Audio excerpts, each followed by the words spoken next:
Si cette histoire vous touche, le meilleur moyen de soutenir Vision Claire, c'est de rejoindre la chaîne, d'activer la petite cloche pour ne rien rater, et de faire tourner cette vidéo autour de vous. Chaque partage compte énormément pour nous.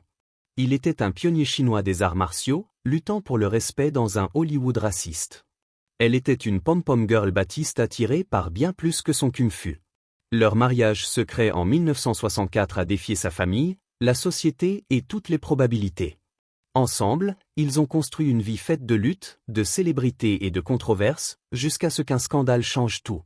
Bruce Lee était-il fidèle? Linda connaissait-elle la vérité au sujet de Betty Ting-pei? Et comment a-t-elle survécu à la perte de son mari et de son fils? Voici la vérité méconnue sur le mariage de Bruce Lee et Linda Lee Cadwell, un amour interdit qui a défié les préjugés. Un amour interdit. Linda Emery est née en 1945 à Everett, dans l'État de Washington, au sein d'une famille baptiste blanche de la classe moyenne aux origines suédoises, irlandaises et anglaises.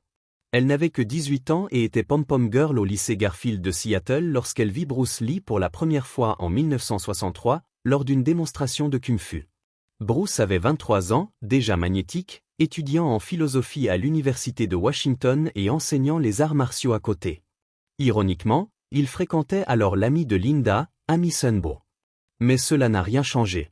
Linda a été captivée non seulement par sa physicalité, mais par la vivacité de son esprit. Pour Bruce, Linda représentait quelque chose qu'il n'avait pas trouvé ailleurs, quelqu'un qui n'était pas seulement curieux de son art, mais totalement ouvert à celui-ci. Leur lien s'est rapidement renforcé après qu'elle a rejoint ses cours de kung-fu basés sur le Wing Chun à l'université. En tant que l'une de ses toutes premières élèves féminines, Linda a vu Bruce de près, intense, ambitieux et obsédé par l'idée de déconstruire l'orthodoxie martiale. Utiliser aucune voix comme voix, n'avoir aucune limite comme limite. Ce n'était pas qu'une devise, c'était sa manière de vivre, et Linda y a adhéré. Mais rien n'était simple dans leur relation. Bruce était chinois. Linda était blanche. Nous étions dans l'Amérique des années 1960. Le mariage interracial était encore illégal dans certains États lorsqu'ils se sont mariés à Seattle le 17 août 1964, lors d'une cérémonie civile discrète, sans photographe ni annonce officielle. La mère de Linda désapprouvait, malgré ses affirmations selon lesquelles elle n'avait aucun problème avec les Asiatiques comme amis. Mais sortir avec l'un d'eux, l'épouser, c'était une autre histoire. Bruce savait ce qui l'attendait. Il avait déjà vu Hollywood lui refuser des rôles principaux malgré son talent et son éducation. Et épouser une Américaine blanche dans ce contexte signifiait encore plus d'obstacles, mais cela lui importait peu. Linda était ma partenaire en tout, confia-t-il un jour en privé selon des amis. Elle a cru en moi quand je n'avais rien. Linda a interrompu ses études juste avant l'obtention de son diplôme et s'est entièrement consacrée à la vision de Bruce. Elle l'a aidé à ouvrir des écoles d'arts martiaux à Seattle, puis à Auckland, puis à Los Angeles. Bruce enseignait à Steve McKean, James Coburn et Karim Abdul-Jabbar. Mais les finances de la famille restaient instables. Ils ont déménagé plusieurs fois entre 1964 et 1973. Bruce était constamment en train de se démener, donnant des cours, chorégraphiant des scènes de combat, écrivant des théories martiales qui deviendraient plus tard le Jeet Kune Do. Linda s'occupait du foyer, élevait Brandon et Shannon, et affrontait l'isolement lié au fait de vivre dans l'ombre de Bruce. En 1971, face au refus persistant d'Hollywood, Bruce a déménagé la famille à Hong Kong. Là-bas, tout a changé. Le Big Boss a fait de Bruce une superstar. La fureur de vaincre a suivi, puis la fureur du dragon, qu'il a réalisé et interprété. Soudain, l'homme à qui Los Angeles ne répondait même pas au téléphone était assailli par la foule dans les rues de Hong Kong. Mais la célébrité avait un prix. Bruce travaillait désormais 18 heures par jour. Linda, étrangère à Hong Kong, luttait contre la barrière de la langue et l'attention médiatique constante. Les rumeurs ont commencé à circuler, y compris des murmures d'infidélité. La relation présumée avec Betty Ting-pei. L'un des aspects les plus examinés et controversés de la vie personnelle de Bruce Lee a été sa supposée relation extra-conjugale avec l'actrice taïwanaise Betty Ting-pei. Bien que des spéculations existaient avant sa mort, la nature de leur relation a fait l'objet d'une attention publique intense dans les mois précédant la mi-1973, lorsque Bruce aurait passé de plus en plus de temps en sa compagnie. Betty Ting-pei avait été choisie pour un rôle secondaire dans Le Jeu de la mort, et selon plusieurs sources de l'industrie cinématographique hongkongaise, elle et Bruce partageaient une relation privée qui dépassait le cadre professionnel. Plusieurs témoins, dont des membres de la production et des proches, ont affirmé que Bruce se rendait régulièrement chez elle et arrivait parfois sans son entourage habituel. Dans des interviews ultérieures, Tin Pei a livré des versions variables de leur lien. Au départ, elle a nié toute implication romantique, décrivant Bruce comme un mentor et ami. Cependant, en 1976 puis en 1983, elle a modifié son récit et admis une relation intime, brève et compliquée. Elle a insisté sur le fait qu'il ne s'agissait pas d'une liaison durable, mais plutôt d'un moment de proximité entre deux personnes sous pression. Ces déclarations ont suscité une vive controverse tant parmi les admirateurs de Bruce Lee que dans les médias.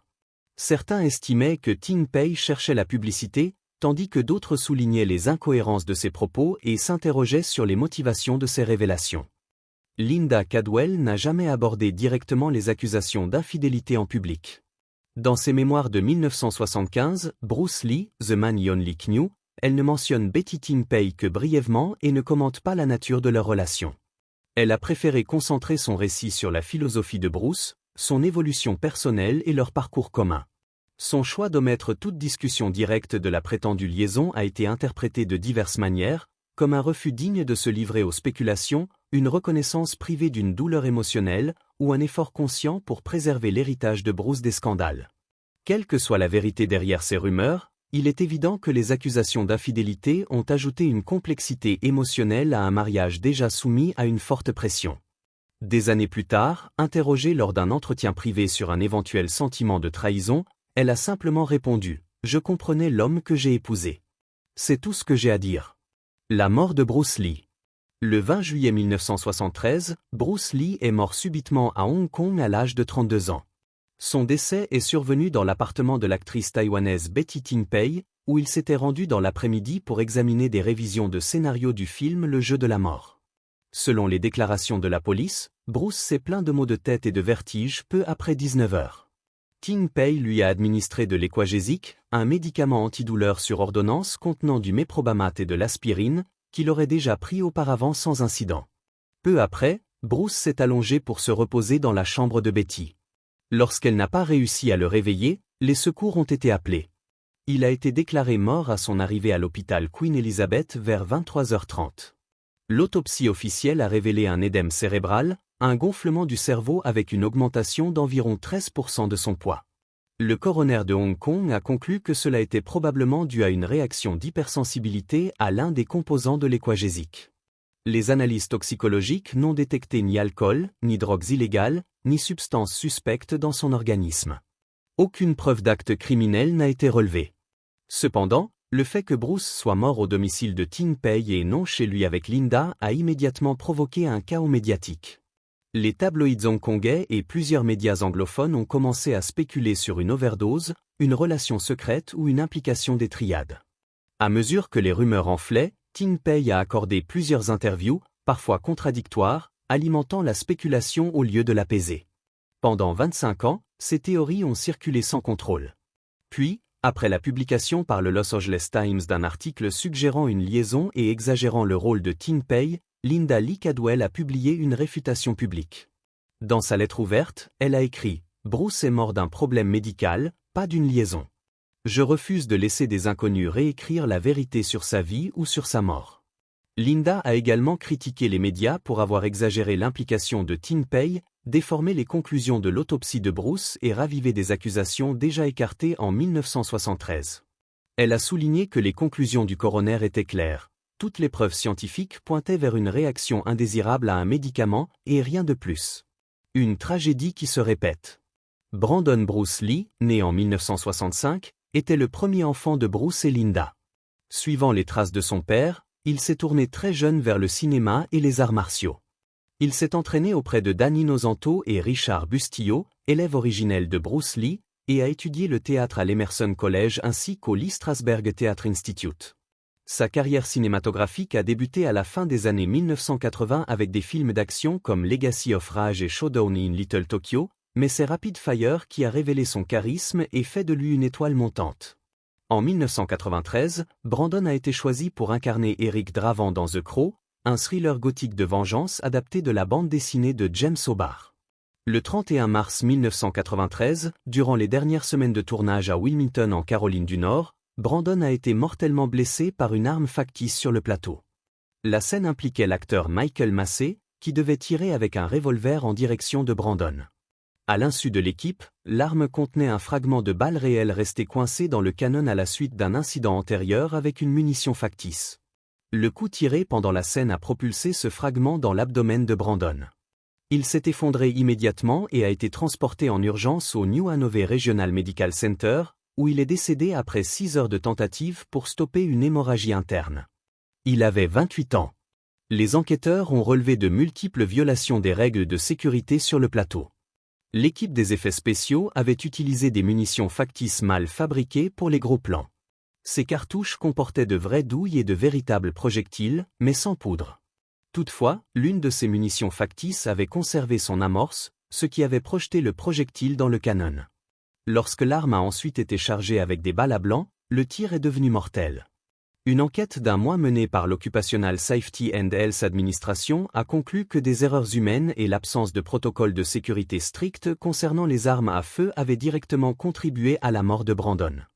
Linda a déposé une plainte pour mort injustifiée contre plusieurs parties, dont les sociétés de production et les équipes chargées des armes et des effets spéciaux. L'affaire a été réglée à l'amiable et à huis clos pour un montant financier non divulgué. Malgré le traumatisme, Linda a donné son accord pour que The Crow soit achevé à l'aide de doublures et d'effets numériques. Le film est sorti en mai 1994 et a rencontré un succès critique et commercial, rapportant plus de 90 millions de dollars dans le monde et devenant un film culte. Dans des interviews ultérieures, Linda est revenue sur cette perte. Ça dépasse mon entendement cosmique de dire que c'était destiné à arriver. On apprend simplement à vivre avec. Brandon a été enterré aux côtés de son père au cimetière Lakeview à Seattle, dans l'État de Washington. Leur tombe commune est depuis devenue un lieu de pèlerinage international pour les passionnés d'arts martiaux et les admirateurs du père et du fils. La vie après Bruce. Linda Cadwell avait 28 ans lorsque Bruce Lee est décédé en juillet 1973. Devenue veuve du jour au lendemain, elle s'est retrouvée à élever seule leurs 2 enfants, Brandon âgé de 8 ans et Shannon âgé de 4 ans, tout en faisant face à l'attention publique immense suscitée par l'impact culturel sans précédent de son mari. Après être rentrée de Hong Kong aux États-Unis, Linda s'est réinstallée en Californie et a tenté de construire une vie privée dans l'ombre d'une icône internationale. Dans les années qui ont suivi la mort de Bruce, Linda a évité toute exploitation publique de son nom. Elle a enseigné en maternelle et s'est concentrée sur l'éducation de ses enfants, leur transmettant non seulement les philosophies de leur père, discipline, honnêteté et expression de soi, mais aussi un sens de l'identité au-delà de la célébrité. En 1975, Linda a publié Bruce Lee, The Man He Knew, un mémoire offrant un portrait intime et profondément humain de la vie et de la philosophie de Bruce. Le livre a ensuite servi de base au biopic de 1993, Dragon, l'histoire de Bruce Lee, produit par Universal Pictures. En 1988, Linda a épousé l'acteur et scénariste Tom Bleecker, ancien élève en arts martiaux de Bruce Lee. Le mariage fut bref, moins de 2 ans, et s'est terminé par un divorce dans un climat de conflit personnel et professionnel. Bleecker a ensuite publié Unsettled Matters, The Life and Death of Bruce Lee, un ouvrage controversé avançant des théories complotistes sur la mort de Bruce et critiquant la manière dont Linda gérait son héritage. Des proches de Linda ont affirmé qu'elle s'était sentie exploitée par cette relation. Il s'intéressait à Bruce, pas à moi, aurait-elle confié à des amis. 3 ans plus tard, en 1991, Linda a rencontré Bruce Cadwell, un ancien agent de change à la retraite qui, par coïncidence, portait le même prénom que son défunt mari. Tous deux avaient fréquenté le lycée Garfield à Seattle à la même époque, sans jamais se connaître à l'époque. Leur relation reposait sur la stabilité et le respect mutuel, en contraste marqué avec l'intensité émotionnelle de ses mariages précédents.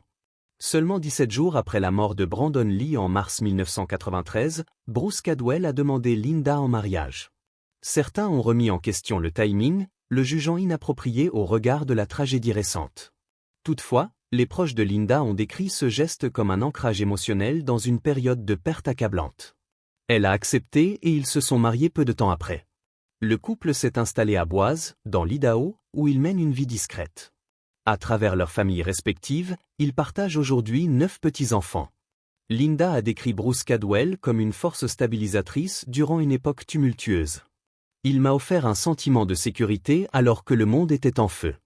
Bien qu'elle n'ait jamais recherché la célébrité, Linda est restée de manière constante la principale gardienne de l'héritage de Bruce Lee. En 2002, Elle a cofondé avec sa fille Shannon la Bruce Lee Foundation, une organisation à but non lucratif dédiée à l'éducation, au rayonnement culturel et à la philosophie des arts martiaux. Sa fille Shannon Lee, née le 19 avril 1969, a depuis assumé à plein temps le rôle de gardienne de l'héritage familial. Elle est l'autrice de Be Water, My Franc, une exploration saluée de la philosophie de son père, et productrice exécutive de Warrior, la série de HBO Max inspirée du concept original imaginé par Bruce Lee en 1971. L'impact de Linda n'est pas seulement familial mais aussi institutionnel. Elle a contribué à établir les cadres juridiques entourant les droits à l'image de Bruce Lee et s'est publiquement battue contre les utilisations non autorisées de sa ressemblance dans les produits dérivés, les publicités et les œuvres biographiques. Comme Linda l'a déclaré dans une interview, « Je n'ai pas seulement épousé un homme, j'ai épousé un mouvement, et ce mouvement ne s'est pas arrêté avec sa mort. » Leur mariage n'a jamais été un conte de fées. C'était un combat contre le temps, la culture, la célébrité et le deuil. Derrière les photos de Bruce Lee en mouvement et de Linda à ses côtés se cachait une union qui a traversé le racisme, la pauvreté, une célébrité soudaine et le poids insoutenable de la perte. Des rumeurs murmurées d'infidélité à l'éducation de 2 enfants dans l'ombre de Bruce, Linda n'a jamais cessé de porter son nom ni son héritage. À présent, on vous laisse la parole. Pensez-vous que le lien entre Bruce et Linda aurait pu survivre à la pression d'Hollywood dans le monde d'aujourd'hui? Dites-le nous dans les commentaires, et si cette histoire vous a touché, le mieux pour soutenir Vision Claire, c'est de vous abonner, d'activer la cloche, et de partager cette vidéo avec quelqu'un qui aime ce genre d'histoire derrière les légendes.